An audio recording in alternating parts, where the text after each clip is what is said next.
दोस्तों, good morning.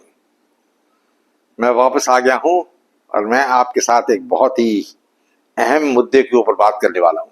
I am going to talk to you on a very important point and that concerns the Indian Air Force. As you all know, I've spent a lot of time in the Air Force and I think I have more than rudimentary knowledge about the Air Force. देखिए, air force का sanction strength जो है is 45 squadrons, right. और अभी last जो 2 squadron थे of the MiG-21, they have been phased out in this month and our strength is down to 29। यानी आप समझिए कि 45 स्क्वाड्रन की बजाय the Air Force is having 29 squadrons. और फिर आप समझ रहे हो कि India should go and fight a war against China and Pakistan. Is this possible? और ये सिचुएशन वैसी ही आ गई है जैसे पंडित नेहरू की थी when India faced China in 62. At that time also Pandit ji jo the, he was in his own dream world. He didn't want to make the army very strong because he was scared of a military coup. Because General Ayub Khan had military coup in Pakistan and Burma में General Navy military coup किया था and he came to power. He was scared that some Indian general will do the same thing and he thought it best is to defang the army, don't give them weapons, create a decentralized command, nobody is in charge. That is why he abolished the post of the CNC. The last CNC of India was Field Marshal Karyappa and that is the end of it. After that it became of the Chief of the Staff. So these were all the antics of Nehru. But India suffered a massive defeat in 62 and 3,000 Indian soldiers laid down their lives for the folly of Pandit Jawaharlal Nehru. मैंने सोचा कि अब India ने lessons learn कर लिए हैं and they will do something. And particularly when Modi came to power, we thought that things are going to change. Modi ji has been in power for 11 years and the squadron strength is further depleted to 29. When Modi took over, there were 33 squadrons और बजाय कि squadrons बढ़ेंगे ये और कम हो गए and now we are having 29 squadrons. इसका क्या कारण है and who is responsible for it? सबसे पहले तो I will agree that the Air Force top brass is responsible. Main responsibility उन्हीं का है and सबसे बड़ा प्रॉब्लम यह है कि इंडियन एयरफोर्स ने MiG-21 एयरक्राफ्ट जो है, जो कि बहुत अच्छा प्लेन है बाय द वे, उसको प्रोलॉन्ग किया. It was supposed to be phased out 30 years back.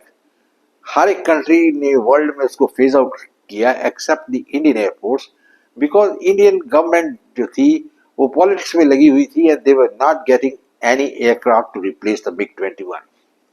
अब भी कोई एयरक्राफ्ट नहीं आया बट अब जिसको कहते हैं ना you reach the end of the road, अब आगे नहीं जा सकते. तो उन्होंने दोनों स्क्वाड्रन जो मिग के थे, last squadron which is the MiG बिस, the last variant of the MiG have been number plated. General में ये बड़ी अफसोस की बात है कि हमारे जो चीफ्स थे they never put there foot down. अगर वो रिजाइन कर देते, पब्लिक की अटेंशन ड्रॉ करते तो perhaps something would have happened. और इंडियन एयरफोर्स ने MiG-21 जहां तक कंसर्न्ड है, वी हैव फ्लोन और owned about 1,000 MiGs during the last 60 years और उनमें से मेरे 400 या 500 एक्सीडेंट हो गए and nearly 300 pilots died. I think this is something criminal. एक बहुत बड़ा crime है. But I don't think the chiefs are really bothered and they kept on saying that it's a very good machine. It is a good machine. मैंने खुद बता रहा हूँ कि जो MiG-21 was one of the best fighters in the world. पर उसकी जो मेंटेनेंस है इंडिया में was not up to mark. Training was not up to mark. Because to fly the MiG-21 you have to have something more than being a normal pilot. It's a wonderful plane but you have to handle it properly. And that handling was the problem because we were not able to handle that plane in the maintenance field and other fields are not going to that. The writing is on the wall, almost 600 of them crashed over the last 60 years. and the attack and the accident rate of the MiG was 10 per 100,000 hours. I think that is the reason. And while the world rate for accidents is about 2, so it was 5 times more than the world average. In any case, Modi took over in power and he brought in 36 rifles. 36 has got no relevance, and nothing came after that for the next 10 years. He's been sitting on his haunches. The least he could have done was to give $1 billion. India has got a reserve of $800 billion for research and done reverse engineering like the Chinese do. India is 2 decades behind China. अभी तक हमारा जो 5th generation fighter है, it is on the drawing board only. HAL is not going to make anything till 2036. The Chinese have already got their J-35 operational. The Americans have their F-35 and the Russians have the Su-57, and we have got nothing. We have produced a fighter which is a 4th generation fighter, that is the Tejas. But you can't say it is our fighter because it requires an engine which we are contracted with the Americans.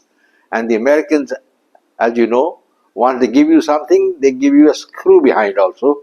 And the net result is the engine has not come and the plane not flying. And even if it comes, it's not a 5th generation plane. It can't match up to the J-35, which has been promised to Pakistan. I don't know whether they'll give it to Pakistan, that's a different issue. But that, gentlemen, is what really matters in India.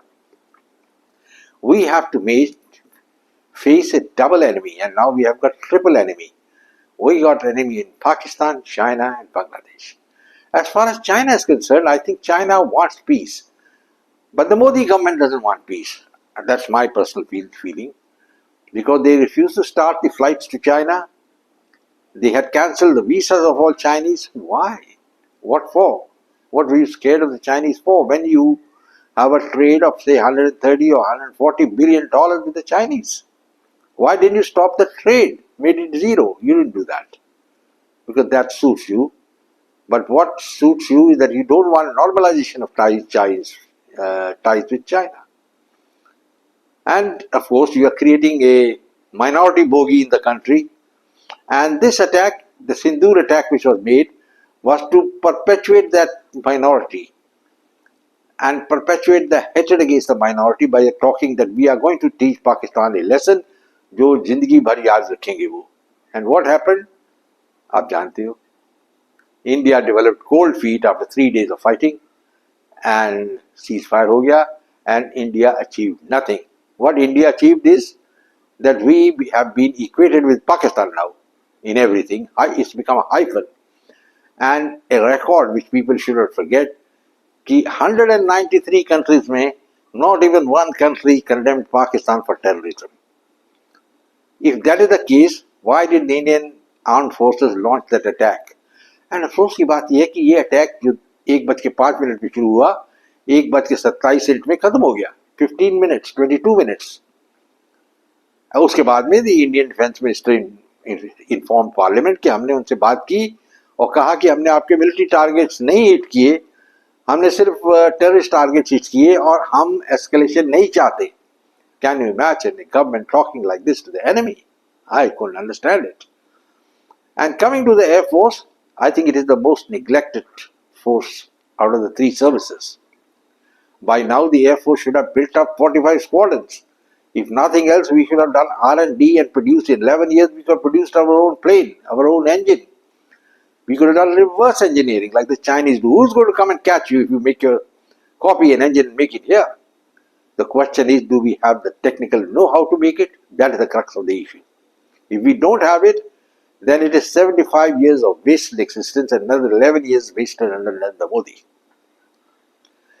Gentlemen, I used to be a great admirer of Mr. Modi, who is the Prime Minister of India, but I am a little disillusioned with him. I think you need a man who has a wider horizon than him. I will quote you Gullian the Huth, who has said that you cannot win a war without air power. Times have changed. The days of the army ruling the roofs is not there. You know, in the last conflict between Azerbaijan and Armenia, The Armenians had everything, good tanks, everything, and guns and all that, but they lost the war because they were attacked from the air by drones, and they lost. So now the situation is the Indian Air Force has given an example of the way it fought very well, but then it was only a 3-day fight. And why? When the political aim is not achieved, why did the Modi government call off the fight? The Air Force is in a very great predicament at the moment. I think if you have to have a budget, 60% must go to the Air Force for modernization.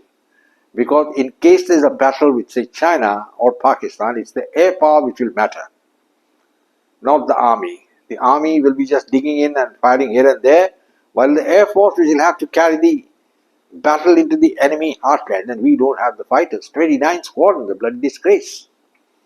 Who's responsible for it? And now we are still having discussions whether to have the F-35 or to have the Su-57. The question is not which of these fighters will come. The question is both these planes are foreign planes. They're nothing to do with India. You will get it, you will have to maintain it, and you will have to learn the technical know-how. In any case, they're not something which India can make. And why India can't make is another point. So any plane, look at China, they have launched their own airliner also, and we don't have one even on the drawing board. So gentlemen, there is a big problem here.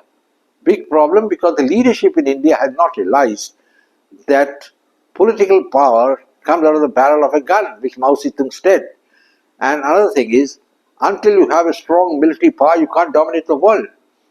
Who's bothered about India fighting 3 days, fighting and continuing, and because it becomes one help of a small skirmish and over. India may keep talking, it's a big victory and all that, but nobody recognizes it. I've been abroad, nobody recognizes that India made a big victory or something. And people are asking me, why did you fight if you were to give up the fight in 4 days? Well, gentlemen, the Air Force needs attention. That's what I'm telling you. I brought out some points. I hope you like my video. Please share it with your friends and subscribe to my channel and come back again. I look forward to further interaction with you all. Goodbye and God bless. Jai Hind.